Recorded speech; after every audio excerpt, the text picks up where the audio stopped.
Hello students, इस class में हम ट्रिग्नोमेट्रिक रेशियो कंटिन्यू कर रहे हैं। प्रीवियस लेक्चर में हमने already first exercise introduction to trigonometry में फर्स्ट एक्सरसाइज से क्वेश्चन नंबर 1 to 7 सॉल्व कर चुके हैं। अभी हम करने जा रहे हैं क्वेश्चन नंबर 8। ओके, क्वेश्चन 8 ये सब एनसीईआरटी में से लिया गया है। क्वेश्चन नंबर 8 पहले चेक कर लेते क्या दिए। if 3 cot A is equal to 4, if 3 cot A is equal to 4, check whether 1 minus tan square A upon 1 plus tan square A is equal to cos square A minus sin square A। क्या check करना है कि ये जो left hand side दिया और ये right hand side दिया है ये इक्वल है या नहीं है, ये हमें चेक करना है। उसके लिए गिवन क्या है, 3 cot A is equal to 4 दिया है। इसका यूज करके हम इसे चेक करेंगे कि दोनों साइड इक्वल है या नहीं। इज इक्वल और नॉट, ये हमें चेक करना। ठीक है, ओके। चेक कैसे करते हैं, सबसे पहले जो गिवन है हमारा उसका यूज करेंगे हम। गिवन है हमारा 3 cot A is equal to 4। चलिए, यह फिगर है, ट्राइंगल एबी से राइट एंगल लाइन बी है। इस एंगल ए के बारे में बोला गया, तो इस एंगल ए को हमने यहां मार्क कर दिया। Using this angle A, angle A का यूज करते क्या दिया है, as what is given 3 cot of A is equal to 4 दिया। तो cot ए कितना हो जाएगा, cot of A is equal to हो जाएगा 4/3। cot ए इज 4/3, 3 जाएगा इसके 4 के डिनोमिनेटर में, मल्टीप्लीकेशन में तो डिनोमिनेटर में चल जाएगा। cot A, cot of angle A, हमें ट्रिग्नोमेट्रिक रेशियो पता है cot का। cot A क्या होता है, base upon perpendicular. cot A होता है बेस अपॉन परपेंडिकुलर। ये रेशियो को हम कंपेयर करेंगे इससे। बेस कितना हो जाएगा 4 और परपेंडिकुलर हो जाएगा 3। एंगल ए के लिए बेस ये है और अपोजिट साइड परपेंडिकुलर कहलाता है। एंगल ए के लिए बेस ये हो जाएगा और परपेंडिकुलर ये हो जाएगा। तो बेस की वैल्यू कितना है, 4 लिख लेते हैं। Base is 4 and perpendicular is 3। In triangle ABC we get two sides, AB as 4 and BC as 3। अभी थर्ड साइड हम फाइंड करेंगे पाइथागोरस थ्योरम से, दैट इज द हाइपोटेनस। ये हो गया हमारा लॉन्गेस्ट साइड हाइपोटेनस। ओके, तो ट्रायंगल एबीसी में एंगल बी 90 डिग्री, इसलिए हम पाइथागोरस थ्योरम अप्लाई कर सकते हैं इसमें। तो पाइथागोरस थ्योरम क्या कहता है, पाइथागोरस थ्योरम क्या कहता है, hypotenuse square is equal to sum of the square of remaining two sides. Okay, sum of the square of remaining, ये परपेंडिकुलर है, ये बेस है। Okay, this is base. तो इस फॉर्म में भी लिख सकते हैं, H square is equal to P square plus B square. H square is equal to P square plus B square हम लिख सकते हैं। पी कितना है 3, 3 स्क्वायर कितना होगा 9, टाइप लिख सकते हैं P square, 3 square is 9 and base is 4, 4 square is 16। ठीक है, इसका आंसर आ गया हमारा 25। एच स्क्वायर की वैल्यू आ गई हमारी 25, तो एच इज इक्वल टू कितना होगा, स्क्वायर रूट ले लेंगे दोनों साइड से, हाइपोटेनस की वैल्यू आ जाएगी 5। ओके, ये आ गया हमारा हाइपोटेनस 5। अब हमें तीनों साइड्स पता है। अब आते क्वेश्चन के ऊपर। क्वेश्चन में ये पूछा है कि ये दोनों साइड इक्वल है या नहीं, इज इक्वल और नॉट, ये पूछा है। इक्वल है या नहीं है, ये पूछा है। अब इक्वल है या नहीं ये कैसे चेक करेंगे हम, इसको सॉल्व करेंगे, आंसर देखेंगे क्या आता है, इसे सॉल्व करेंगे, आंसर देखेंगे क्या आता है। अगर दोनों साइड को सॉल्व करने के बाद आंसर दोनों का इक्वल आता है तो इक्वल है, अगर इक्वल नहीं आता है तो इक्वल नहीं है। चलिए, इसके लिए हम क्या करते हैं, लेफ्ट हैंड साइड लेते हैं। सबसे पहले left hand side is equal, left hand side क्या हमारा 1 माइनस tan स्क्वायर ए अपॉन 1 प्लस tan स्क्वायर ए, ये हमारा लेफ्ट हैंड साइड है। ओके, अब लेफ्ट हैंड साइड में क्या दिया है, tan a। Okay, tan a square के फॉर्म में, तो हम क्या करते हैं, tan a की वैल्यू निकाल लेते हैं। सबसे पहले कहां से निकालेंगे, यहां से tan a की वैल्यू निकाल लेते हैं। ये तो तीनों साइड आ गई हमारे, इससे पाइथागोरस थ्योरम से, इसकी जरूरत नहीं है हमें। tan ए क्या होता है, tan ऑफ ए क्या होता है, tan A perpendicular upon base, perpendicular upon base होता है tan of A is perpendicular upon base, perpendicular 3 है, बेस है 4, तो tan की वैल्यू कितना चाहिए, tan ऑफ ए की वैल्यू कितनी हो जाएगी 3/4, ठीक है, tan ए की वैल्यू कितनी हो जाएगी 3/4। तो ये tan ए की वैल्यू इसमें सब्स्टिट्यूट कर देते हैं, लेकिन यहाँ स्क्वायर के फॉर्म में दी है और ये विदाउट स्क्वायर है, तो कैलकुलेशन आसान बनाने के लिए हम यही स्क्वायर ले सकते हैं, ऑन स्क्वायरिंग, ऑन स्क्वायरिंग अगर करते हैं दोनों साइड का स्क्वायर लेंगे, square of tan A is tan square है, square of tan A is tan square है, ये होगा लेफ्ट हैंड साइड का स्क्वायर, और राइट हैंड साइड का अगर होल स्क्वायर लेंगे हम, ये होगा 3 square is 9 and 4 square is 60, इस तरह से हमारे tan स्क्वायर की वैल्यू आ गई। ये tan स्क्वायर की वैल्यू हम यहां सब्स्टिट्यूट करते हैं और देखते हैं हमारा आंसर क्या आता है। सो इज इक्वल टू, चलिए फ्रैक्शन बन लिए, tan स्क्वायर है क्या है हमारे पास, tan स्क्वायर इट इज 9/16, 9/16 है, ये माइनस है, ये फ्रैक्शन है इसलिए इस 1 को भी 1/1 के फॉर्म में हम लिख सकते हैं ताकि क्रॉस मल्टीप्लिकेशन आसानी से हो जाए। नीचे बेसिक करेंगे 1/1 प्लस tan की वैल्यू कितनी है, सब्स्टिट्यूट करना पड़ेगा हमें, tan की वैल्यू यहाँ सब्स्टिट्यूट करना पड़ेगा, tan स्क्वायर इज 9/16, यहाँ भी 9/16 रखेंगे, 9/16। अब क्या करते हैं, ये होल फ्रैक्शन है और ये न्यूमरेटर पार्ट है, ये डिनोमिनेटर पार्ट है, दोनों को सेपरेटली सॉल्व करना पड़ेगा। सेपरेटली मतलब न्यूमरेटर में क्रॉस मल्टीप्लिकेशन होगा और डिनोमिनेटर में भी क्रॉस मल्टीप्लिकेशन होगा। देखते हैं क्या हो जाएगा, 16 into 1 is 16, 1 into 9 is 9, minus 9 is there, and 16 ones are 16, okay, साथ में डिनोमिनेटर बेसिक करेंगे हम, 16 प्लस 9 अपॉन 16। अब देखो ये होल फ्रैक्शन में याद, ऊपर वाले फ्रैक्शन का और नीचे वाले फ्रैक्शन का डिनोमिनेटर सेम है, इसलिए कैंसिल हो जाएगा, ओके, और जो टर्म रह जाएगा 16 माइनस 9 और 16 प्लस 9, उसको अगर सब्सट्रैक्ट और ऐड कर देंगे, 16 minus 9 is 7 and 16 plus 9 is 25, इस तरह से हमारा इसका आंसर आ जाएगा। So value of 1 minus tan square upon 1 plus tan square is 7/25, okay, ये हमारा लेफ्ट हैंड साइड का आंसर आ गया। अब देखते हैं राइट हैंड साइड, ये है right hand side, cos square है माइनस sin स्क्वायर है, यहां लिखेंगे हम right hand side is equal to cos square a minus sin square a, ये लिख लिया, यहां भी cos और sin है, तो काम कर लेते हैं, यहां भी cos और sin की वैल्यू इस फिगर से हम निकाल लेते हैं, cos और sin की, ठीक है, बहुत आसान है, ऑलरेडी ये सब चीज डिस्कस हो चुका है। cos क्या होता है, cos ऑफ एंगल ए से एंगल ए लिया है, cos मतलब होता है बेस अपॉन हाइपोटेनस, इसका आंसर कितना आ जाएगा, cos of A is equal to base कितना है, बेस है 4 और हाइपोटेनस है 5, ये हो जाएगा 4/5।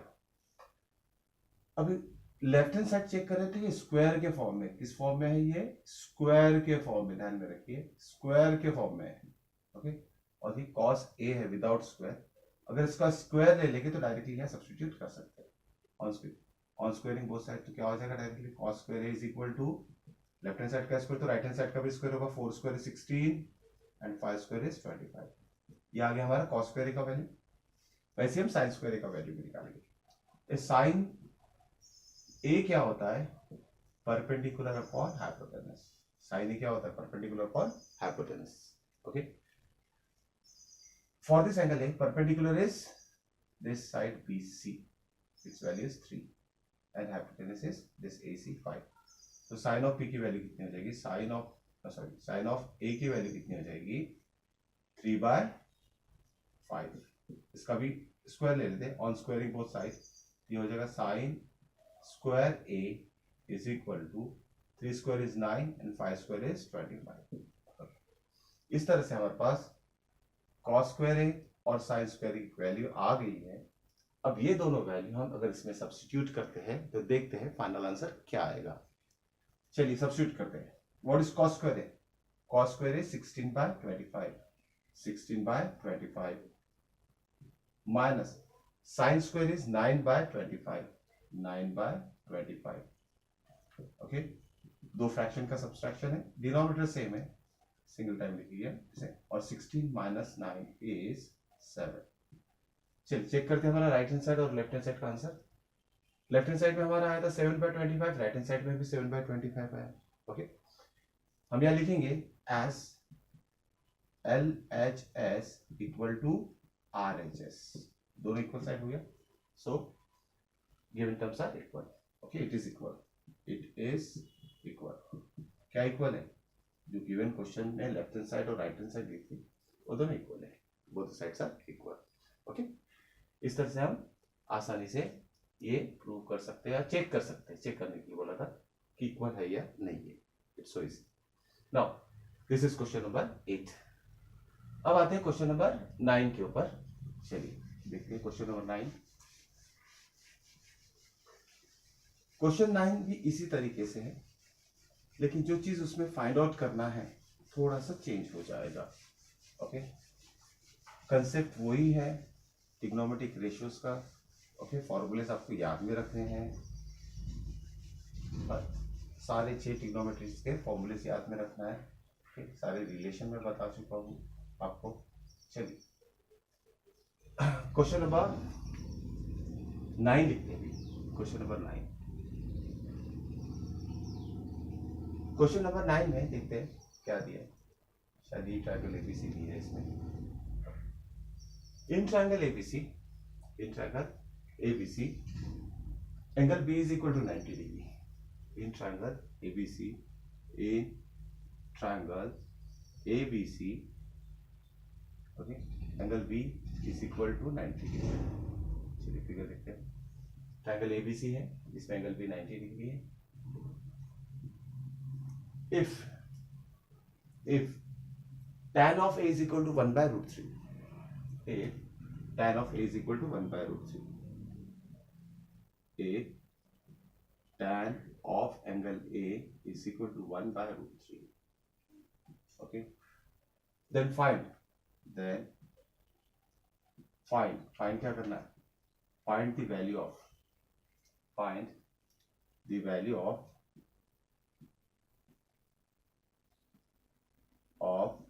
number 1. Find the value of, find करना है हमें sine A cos C, sine A cos C plus cos A sine C, sine of A dot cos of C plus cos of A dot sine of C. ये पहला part हमें find out करना है, इसकी value क्या आएगी। Part number 2 में करना है हमें। Part number 2 is cos a cos c, cos of a dot cos of c, okay, minus sin a sin c, minus sin of a into sin of c। चलिए ये question हो गया, एक बार repeat कर लेते हैं। कोई भी ट्रायंगल एबीसी दिया जिसमें एंगल बी 90 डिग्री दिया है, ओके, और tan ऑफ एंगल ए दिया है 1/√3। tan ऑफ एंगल ए कितना दिया? 1/√3। तो सबसे पहले ये जो गिवन है tan ऑफ ए 1/√3, इसका यूज कर लेते हैं हम। एज क्या दिया है? एज tan ऑफ ए कितना दिया है? 1/√3 दिया है। लेकिन हमें क्या बताया? tan क्या होता है? tan ऑफ ए, सपोज लिखते हैं हम, tan ऑफ ए क्या हो जाएगा? Perpendicular upon base. ये होता है tan ए की value, perpendicular upon base. This is perpendicular, this is base, and this longest side is hypotenuse।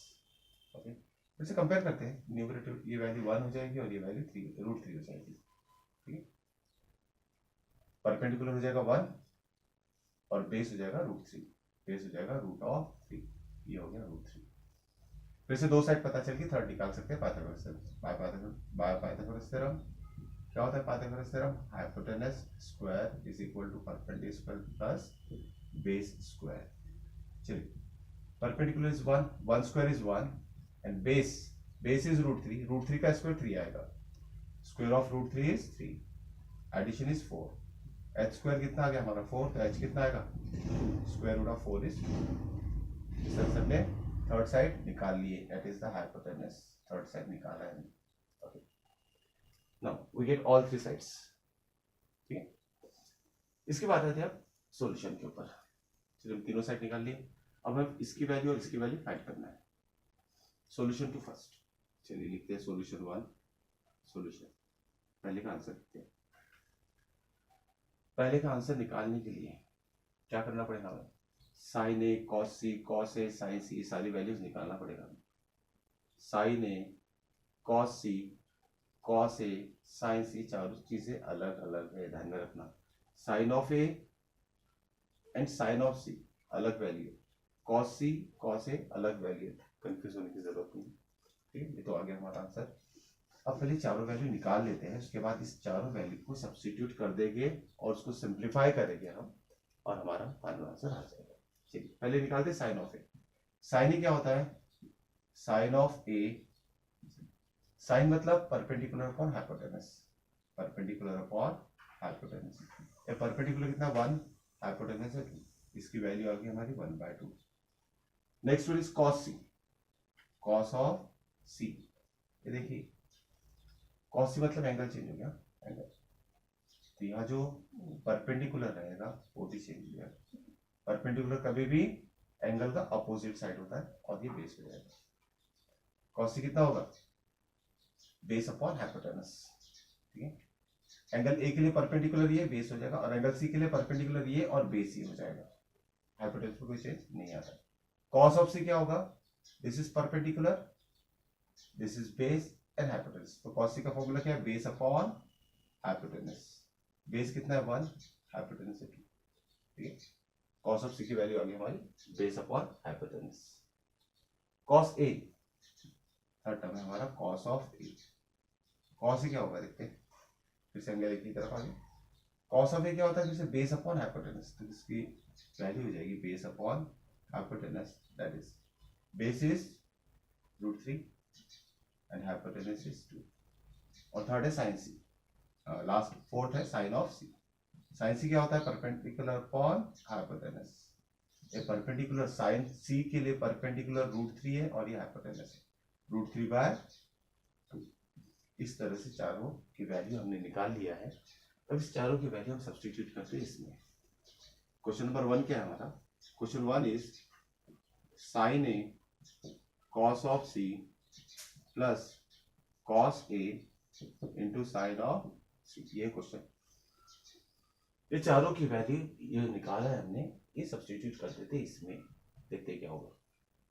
What is sine A? Sine A is 1/2, ये लिखा हमने 1/2। ये डॉट देखिए, कोई साइन अगर नहीं भी दिया इसके बीच में तो मल्टीप्लीकेशन रहेगा, कंफ्यूज होने की जरूरत नहीं। यहाँ भी कोई साइन नहीं दिया है तो मल्टीप्लीकेशन रहेगा, या तो डॉट दिया तो भी मल्टीप्लीकेशन होगा। What is value of cos C?